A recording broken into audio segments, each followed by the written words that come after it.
আসসালামু আলাইকুম, welcome back to my channel. সবাইকে আমার চ্যানেলে স্বাগত।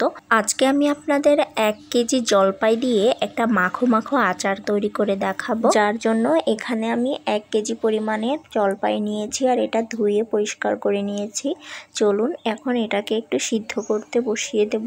ভালো মতো ঢাকা দিয়ে আমি 10 মিনিটের মতো সিদ্ধ করে নেব। এদিকে সিদ্ধ হতে থাকুক, ওদিকে চলুন কি কি মশলা লাগছে।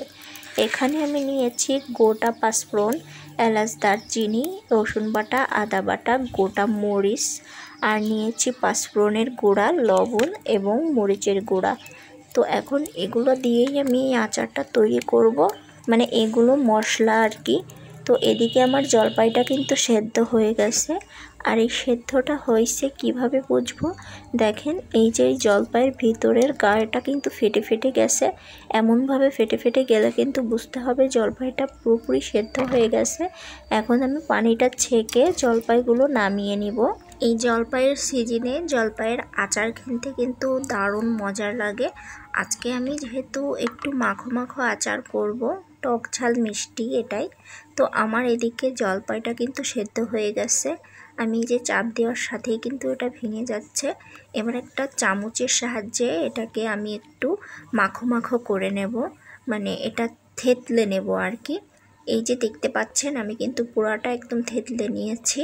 তো এখন চলে যাব জলপাইয়ের আচারটা করতে। কড়াইতে আমি সরিষার তেল দিয়ে দিচ্ছি, খুব বেশি না, পরিমাণ মতো দিয়ে নিচ্ছি। আর যেহেতু এটা আমি টক মিষ্টি ঝাল খাবো, কোনো তেল দিয়ে খাবো না, তার জন্য অল্প পরিমাণে তেল দিলাম। গোটা দারচিনি, এলাচ, এরপর দিয়ে দিলাম শুকনো লঙ্কা। তারপরে এগুলো একটু ভেজে এর ভিতরে দিয়ে দিলাম গোটা পাঁচফোড়নটা।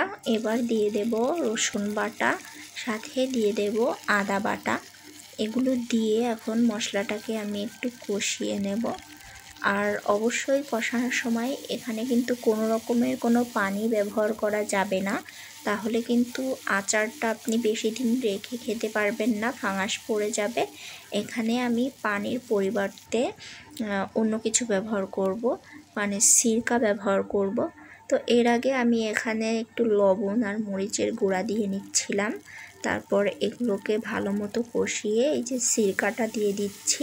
এখানে আপনি আপনার মেজারমেন্ট অনুযায়ী সিরকা ব্যবহার করতে পারেন। কেউ 1 কাপ ব্যবহার করে, কেউ হাফ কাপ ব্যবহার করে। তো আমি আমার পরিমাণ মতো এখানে দিয়ে নিলাম। সিরকাটা দিয়ে আমি মশলাটাকে আর একটু ভালো মতো কষিয়ে নিচ্ছি। আর এই মশলাটা যতটা কষানো হবে এখান থেকে কোনো রসুন এবং আদার গন্ধ বের হবে না। এবার আমি এর ভিতরে দিয়ে দিচ্ছি সে মাখো করে রাখা জলপাই, মানে যেটাকে আমি ম্যাশ করে রেখেছিলাম। তারপরে এই জলপাই দিয়ে আমি এটাকে একটু ভালো মতো নেড়ে চেড়ে নিব। তো নাড়তে নাড়তে আমার কিন্তু প্রায় মশলার সাথেই আচারটাও কষানো হয়ে গেছে। এই পর্যায়ে এসে আমি এখানে চিনিটা ব্যবহার করব। তো এখানে আমি আমার পরিমাণ মতো চিনিটা অ্যাড করব, মানে আমি একটু টক মিষ্টি ঝাল খেতে পছন্দ করি, যার জন্য এখানে আমি 2 কাপেরও বেশি পরিমাণে চিনি অ্যাড করে দিচ্ছি। আর আপনারা আপনাদের মেজারমেন্ট অনুযায়ী দেবেন, যে যেমন খেতে পছন্দ করেন।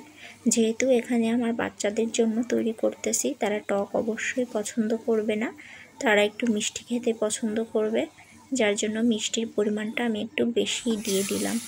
এরপর দেখবেন যখন চিনিটা গলতে শুরু করবে তখন এর কালারটাও চেঞ্জ হয়ে যাবে। এই যে চিনিটা গলে লাল লাল ধরনের কালার চলে আসছে। অ্যাট লাস্ট আমার আচারটা রেডি হয়ে গেছে।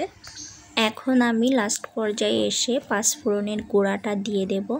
আর অবশ্যই কিন্তু খুব ধীরে ধীরে জাল করে আচারটা লাল লাল করে নিতে হবে। অবশ্যই খেয়াল রাখতে হবে তলে যেন ধরে না যায়, আর তলে কিন্তু পুড়ে গেলে আচারের স্বাদ একদমই ভালো লাগবে না, পোড়া পোড়া আচার। তো এদিকে আমার আচারটা কমপ্লিট হয়ে গেল।